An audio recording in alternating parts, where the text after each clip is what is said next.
And that's why I call her AR-15.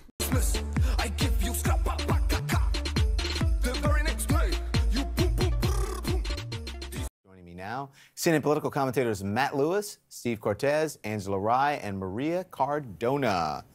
Good evening to all of you. Who do you think you're going to start with first? I'm going to start with Angela. Because Angela, were you in the room tonight? I was in the room tonight, Talk to me about that. Absolutely.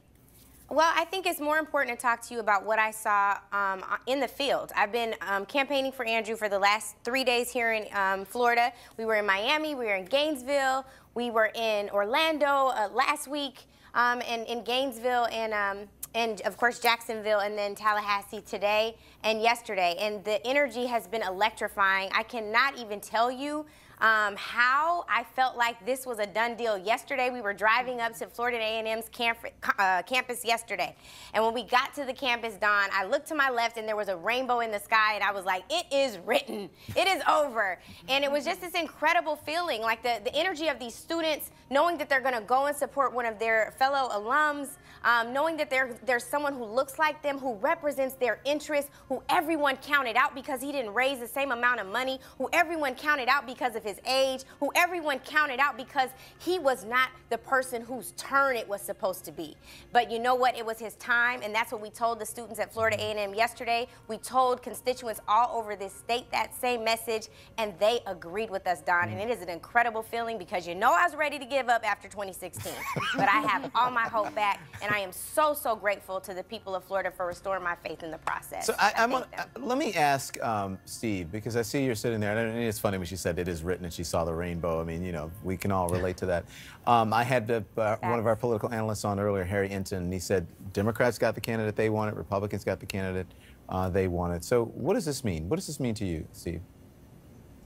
You know, I think what it means is that both on the right and on the left, what is winning lately is an anti-establishment upstart mentality, whether it's Ocasio-Cortez in New York, whether it's Mayor Gillum today in Florida, or whether it's Ron DeSantis winning decisively in the Republican primary in Florida. So what you're seeing is the anti-establishment movement, which, by the way, preceded Donald Trump. He didn't invent that movement. He became a harbinger of it, certainly in 2016. But that movement is very real. It's very broad. It's global, in fact. And I think we're seeing it on both the right and the left. You see it in the Bernie Sanders crowd. You certainly also see it in the America First deplorables crowd. Now, we have totally different prescriptions for how to solve the problem of working class people being abused in this country. But I think we both agree that working class people have been abused by our political class and by business elites in this country. Our prescription to solve that is a lot more freedom. Their prescription is a lot more government. So, Maria, so let me ask you this, right? Because Florida, what, 28 to 30% people of color, right? Black and Hispanic. So Gillum is now going to face Trump ally Ron DeSantis, which which Steve just talked about. Excuse me. Right. Sorry, I lost my train of thought there.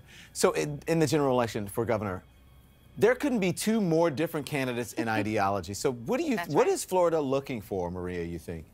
Well, I think what is great about Andrew Gillum's victory is that he represents the future of Florida. He represents the now of this country. And what I mean by that is the coalition that he put together is a coalition of voters that is actually growing.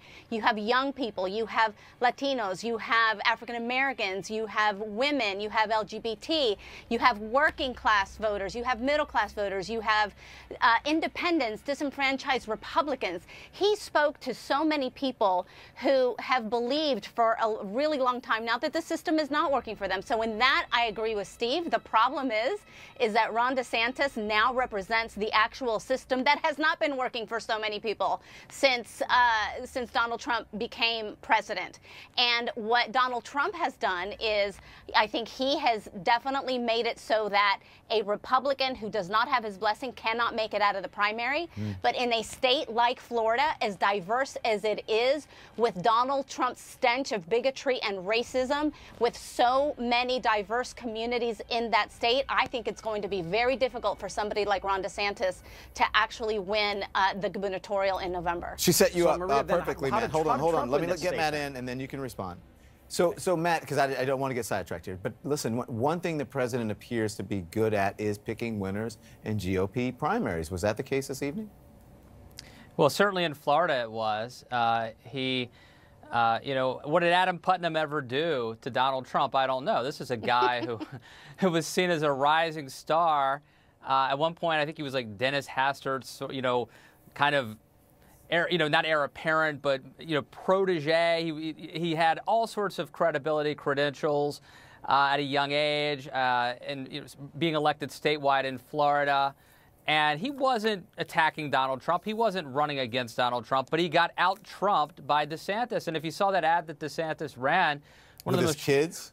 Yeah, it was one of the most shameful ads I think I've seen. Well, that was but it worked. The kids were cute, at least. It totally worked. It totally worked. And so, yeah, when it comes to picking Republican primary winners, Donald Trump is Michael Jordan. Okay, listen, Steve, I know you're raring to get in. We'll let you respond on the other side of the break, where we will also talk about, listen, we have heated discussions here on this program with the panels, but there's never any violence. But the president is predicting there will be violence if Republicans don't win come November. We'll talk about that. I give you